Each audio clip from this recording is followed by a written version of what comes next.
ভারতের মেঘালয় সীমান্তে ড্রোনের সাহায্যে নজরদারি চালাচ্ছে বাংলাদেশ। মেঘালয় রাজ্য পুলিশ ও বিএসএফের পক্ষ থেকে উঠেছে এমন অভিযোগ।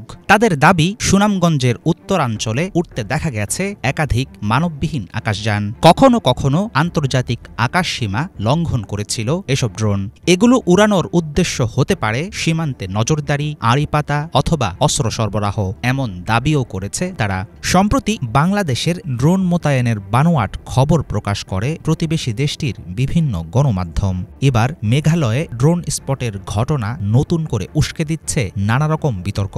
আনুষ্ঠানিকভাবে অস্বীকার করা হলেও বারবার কেন বাংলাদেশকে দায়ী করছে ভারত? কোত্থেকে আসলো এসব ড্রোন?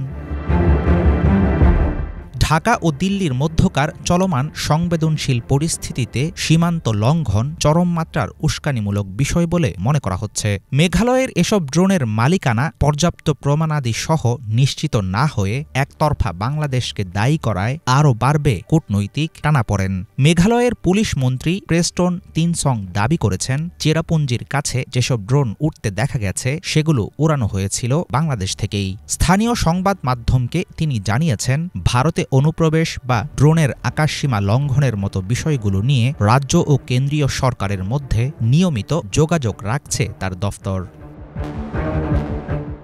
বাংলাদেশি ড্রোনের ভারতীয় আকাশসীমা লঙ্ঘনের অভিযোগ বিভিন্ন ভারতীয় গণমাধ্যমগুলোতে প্রকাশিত হতে দেখা গেলেও মেঘালয়ের দায়িত্বশীল পুলিশ মন্ত্রী ছাড়া বিষয়টি নিয়ে বিএসএফ, ভারতের সামরিক বাহিনী কিংবা মেঘালয় পুলিশের কোনো আনুষ্ঠানিক বক্তব্য পাওয়া যায়নি, এমনটাই জানিয়েছে বিবিসি। তবে একাধিক আনম্যান্ড এরিয়াল কমব্যাট ভেহিকলগুলো কোন দেশ থেকে উড়ে আসলো, সংঘাতপূর্ণ সময়ে কেন সীমান্তে দেখা গেল এদের, কিভাবে এগুলো আন্তর্জাতিক বর্ডার পার হলো, প্রতিবেশী রাষ্ট্র দুটোর জন্যই সেটা হতে পারে দুশ্চিন্তার কারণ।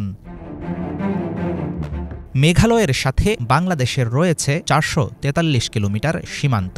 ভারতের সোহরা আর শেলা অঞ্চলে স্পট হওয়া ড্রোনগুলো কী ধরনের সে ব্যাপারে পরিষ্কার কিছু জানা যায়নি।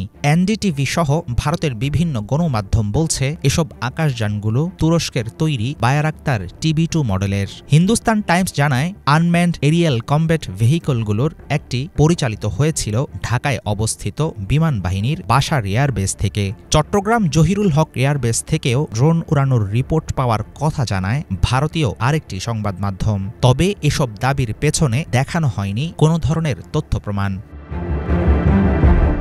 ২০২২ সালে তুরস্কের কাছ থেকে TB2 ড্রোন কেনার চুক্তি করে বাংলাদেশ।